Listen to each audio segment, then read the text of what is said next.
Hi everyone, welcome to good reviews channel.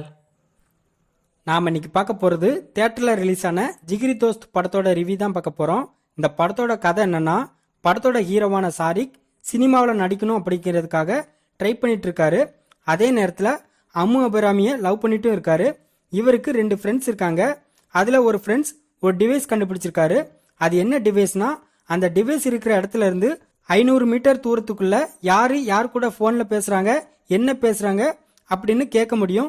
இந்த டிவைஸை hero மற்றும் அவரோட 2 ஃப்ரெண்ட்ஸுங்களும் எடுத்துட்டு சரக்கு அடிச்சுட்டு ஜாலியா என்ஜாய் பண்றதுக்காக போறாங்க. அந்த சமயத்துல ஒரு பொண்ணை வில்லன் கடத்திட்டு கார்ல கொண்டு போறாரு. இதை தெரிஞ்சுக்கிட்ட இந்த 3 ஃப்ரெண்ட்ஸும் அவங்க கிட்ட இருக்கிற அந்த டிவைஸை வச்சு அந்த பொண்ணை காப்பாத்துறதுக்காக களம் இறங்குறாங்க. இதுக்கப்புறம் என்ன இருந்துச்சு, வில்லன் எதுக்காக அந்த பொண்ணை கடத்தினாரு, இவங்க 3 பேரும் சேர்ந்து அந்த பொண்ணை காப்பாத்தினாங்களா இல்லையா, இதுதான் இந்த படத்தோட கதை. இந்த படத்தை அரண் டைரக்ட் பண்ணியிருக்காரு.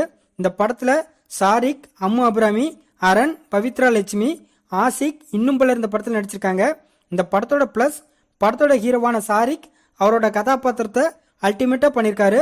அவரோட ஃப்ரெண்டா நடிச்ச படத்தோட டைரக்டரான அரண் சூப்பரா நடிச்சிருக்காரு. அவர் கண்டுபிடிச்ச அந்த டிவைஸை அவர் படிக்கிற காலேஜ்ல சப்மிட் பண்ணும்போது அந்த டிவைஸ் ஒர்க் ஆகாது.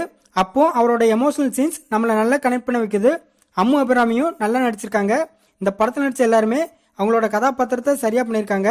படத்தில் உள்ள காமெடி எல்லாம் நல்லா ஒர்க் அவுட் ஆயிருக்கு. அந்த டிவைஸை வச்சு இவங்க 3 பேரும் பண்ற விஷயம்லாம் இன்ட்ரெஸ்டிங்கா இருக்கு. சினிமாட்டோகிராஃபி நல்லா இருக்கு.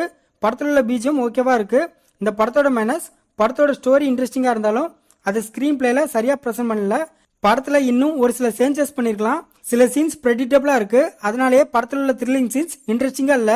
படத்துல சொல்ல வந்த கருத்தை சரியா சொல்லல. படம் கொஞ்சம் லேக் ஆகிற மாதிரி இருக்கு. மொத்தத்தில் இந்த படத்தை பார்க்கலாமான்னு கேட்டா, ஆவரேஜான காமெடி கலந்த த்ரில்லர் மூவி பார்க்க நினைக்கிறவங்க இந்த படத்தை தியேட்டரில் பார்க்கலாம்.